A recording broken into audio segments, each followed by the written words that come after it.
मौके जब आप मुल्क की मकबूल तरीन क़यादत को लोगों की नज़रों से ओझल करेंगे, जब आप एक वफाकी जमात को कुचलने की कोशिश करेंगे तो जगह रेडिकल फोर्सेस लेंगी। इसलिए मैं कहूँगा कि इस पर गौर व फिक्र होना चाहिए। जो कुछ हुआ, जो कुछ हो रहा है, उसे संजीदगी से लेना चाहिए। पाकिस्तान अफजल है, मुकद्दम है, और पाकिस्तान के दारुल खिलाफा में अगर इस किस्म की गुफ्तगू और इस किस्म की नारेबाजी हो तो काबिल फिक्र है। सर दो सवाल हैं। एक सवाल तो सर ये है कि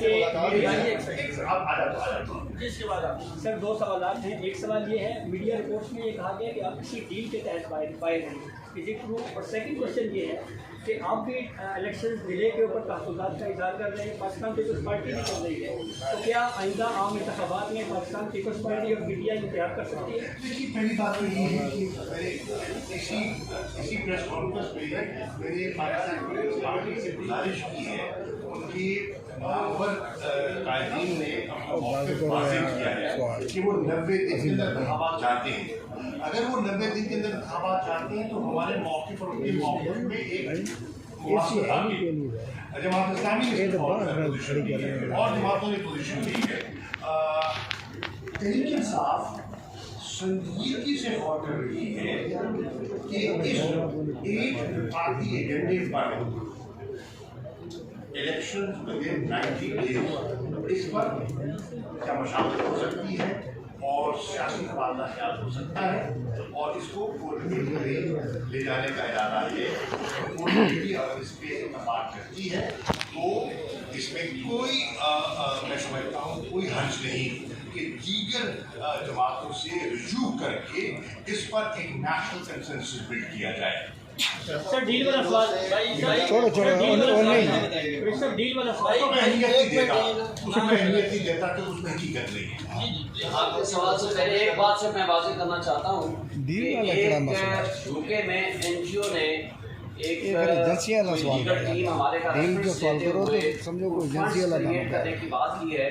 हम पाकिस्तान की कोई लीगल टीम उसमें इन्वॉल्व नहीं है और हमने उसकी सख्ती से तरदीद की है कि किसी को हमने ऑथराइज नहीं किया कि कोई फंड्स क्रिएट करे, कोई भी पटिशन फाइल कर दें या किसी हवाले से इमरान खान साहब ने या पीटीआई ने या पीटीआई या इमरान खान साहब की किसी लीगल टीम ने वहाँ यूके की किसी एनजीओ को ऑथराइज नहीं किया। ये सिर्फ वजाहत के लिए मैं आपको ये बताऊँ। मैं शुक्रगुजार हूँ शाहिद साहब कि एक चीज़ सोशल मीडिया पे आ रही थी, तो शुक्रिया आपने उसको वाज़ेह वजाहत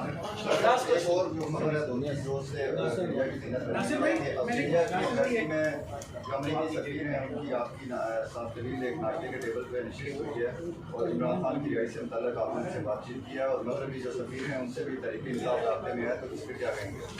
देखिए, इस हद तक ये खबर दुरुस्त है कि ऑस्ट्रेलिया के हाई कमिश्नर ने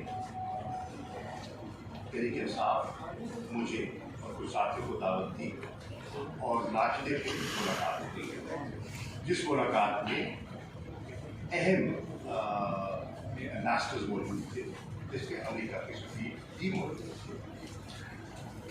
हमने जो मुल्क की सियासी सूरत हाल है रिवॉल्व कर रही है, अपना मौक़िफ़ पेश किया इंतख़ाबात के बारे में, जो हमारा कॉन्स्टिट्यूशनल मौक़िफ़ है जो मैंने पेश किया आपकी खिदमत में, उस पर तबादला ख्याल किया, अपना मौक़िफ़ पेश किया। जो हमें तशवीश लाहक हो रही है, राइजिंग ट्रेंड ऑफ टेररिज्म हम देख रहे हैं मुल्क में, आए दिन इंसिडेंट्स हो रही हैं। मिसाल के तौर पर पिछले 12 माह में सिर्फ खैबर पख्तूनख्वा में तकरीबन 94% टेररिस्ट इंसिडेंट्स में इजाफा हुआ है। रीजनल सिचुएशन उसका क्या इम्पैक्ट होगा इसका, उस पर तबादला ख्याल, तो हमारी उस पर अच्छी